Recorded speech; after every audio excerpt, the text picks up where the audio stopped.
That's got it.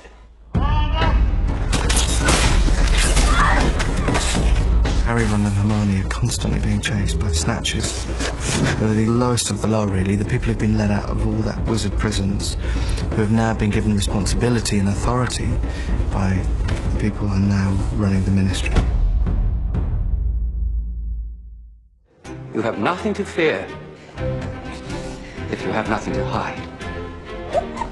The snatchers run around, round up anybody who's on a list who's mudblood or suspected mudblood or a mug who's been in the way or done something which we don't really approve of. Snatchers! Get out of the way! Just cutthroats, really. Snatch them! We had a lot of fun with Scabior without having to do the backstory, without having to mention it. The whole look was a composite between costume designer who's brilliant and then the producers coming in to sort of finesse the ideas and make sure we didn't get too carried away. He's a very loose character, but with a lot of flair and attitude, big attitude. Your boyfriend will get much worse than that if he doesn't learn to behave himself.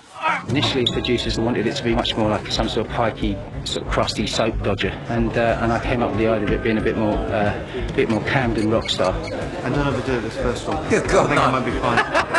Okay. Came up with the idea of having the tattoo so that you know that I'm actually a proper bona fide bad boy. I wear the scarf so people can't see the Scabior tattoo. My biggest faux pas, these these are these sort of omnisexual boots, so you can, you see, these should be worn by a girl with fishnets and a rah-rah skirt. They're Gary's old ones, and I thought, great, I want to wear Gary Oldman's boots, because that's as cool as you could possibly get. And everyone else has got a big, sensible pair of outdoor boots. I was so busy trying to look cool, which I think is part of the sacrifice. Roll feet, stand feet. Greyback, he's using Voldemort to hand in victims. He's a mercenary, he wants his payment in flesh, and Voldemort seemed to be the best option to side with. What happened to you, ugly? No, not you. Traditionally, werewolves, many of them hate their curse, and they'll run and hide, so when they transform, they're not going to affect anyone. The difference with Fenrir is he actually enjoys it, and so we wanted to sort of demonstrate some of what I was feeling inside, express it outside, so not only do I feel like a werewolf, feel savage, I look more savage, and as each film progresses, I'm travelling further down that road of savagery. Change your plan. We're not going to the ministry. This prosthetic is almost totally prosthetic. The only part of this is me.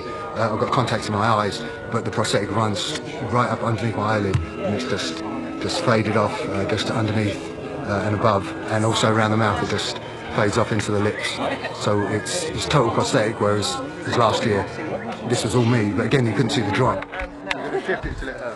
No, as I develop more, the prosthetic's becoming heavier, so I am aware I've got it.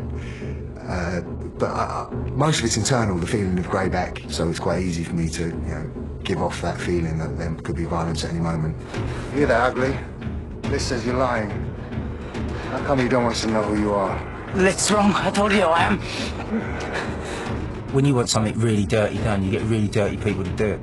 We're the snatchers, so we're the guys that run and keep running and keep running. You can't run away from us. That just makes it more fun.